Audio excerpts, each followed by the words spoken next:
خذ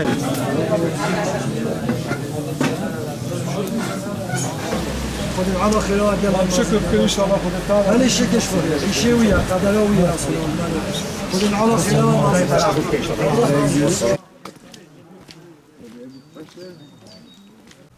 شكرا لكم خذ تعالى في بركي بحق انسان بهزارة مملكت کی جوار دعات کن سریع قنجیر چون جبا خدمت انسان جبا منفعت انسان چون امیدوارم که خدا تعالی وعد فضل شهیدا دبرسینا چونکی پیغمبر علیه الصلاة والسلام میگه انسان قنجه انسان اول کوش انسان را قنجیب کرد.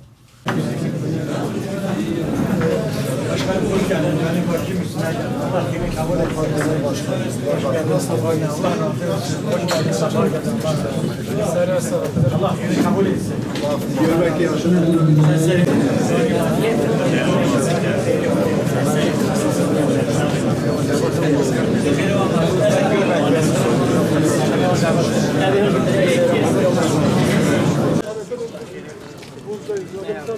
Allah razı olsun. Allah razı olsun. Allah razı olsun. Teşekkür ederim.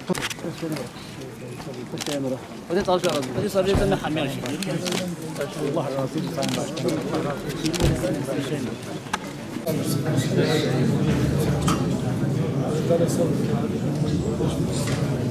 فرحان چیزی سامبولی بودی خودی راضی به ماچینه بودی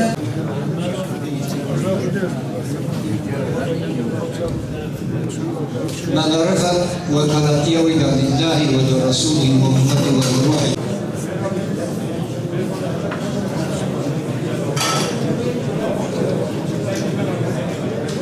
Şöyle karşınızda olsun.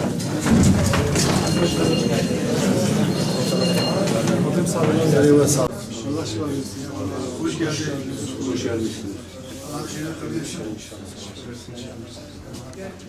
Dünya böyledir. Yani böyle afetler gelmiyor. Biz sabredeceğiz. İnşallah karşılayacağız. Bu tür afetler belki bizim çok güzel değerlerimizi götürüyor ama bize bazı dersler de veriyor. İnşallah Rabbim bizi o dersleri aralardan etsin inşallah. En azından bu birlik beraberlik insanların bu dayanışmasını görüyor. Rabbim faizi kabul etsin. Siz ilk ekipten mi doğmuşlar mı? İkinci ekip. Ne güzel yani Rabbim herkese nasip etsin. İnsanlara hizmet etmek için böyle bir musibetle karşı karşıya geldik. Yarın Allah'ın huzuruna gittiğimizde inşallah diyeceğiz ki biz senin için bu işi yaptık. Rabbim bize yanınızdayız. Bize bir şey düşerse inşallah. Yanında olsaydım. Geçmiş olsun. Teşekkür ederim.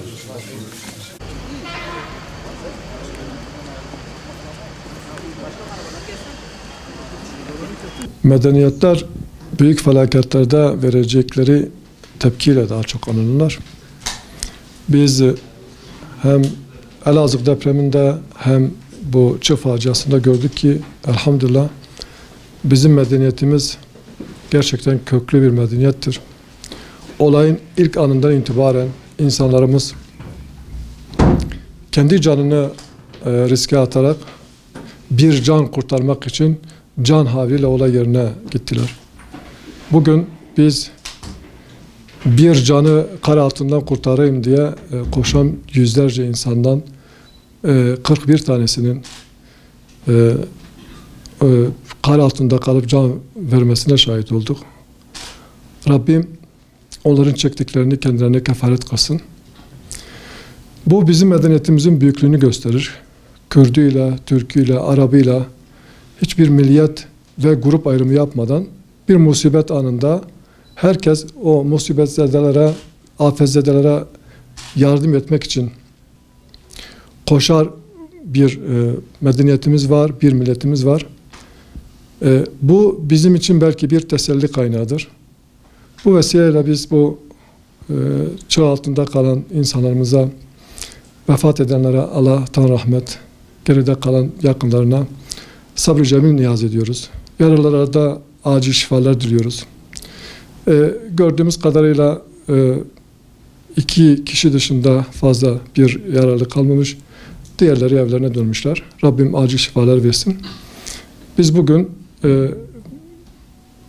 insanın bir gerçeğiyle karşı karşıya ve biz insanımızın bu felaketlerde nasıl davranması gerektiğini belki dünyaya bir örnek olacak davranışlar gördük. Ama gönül isterdi ki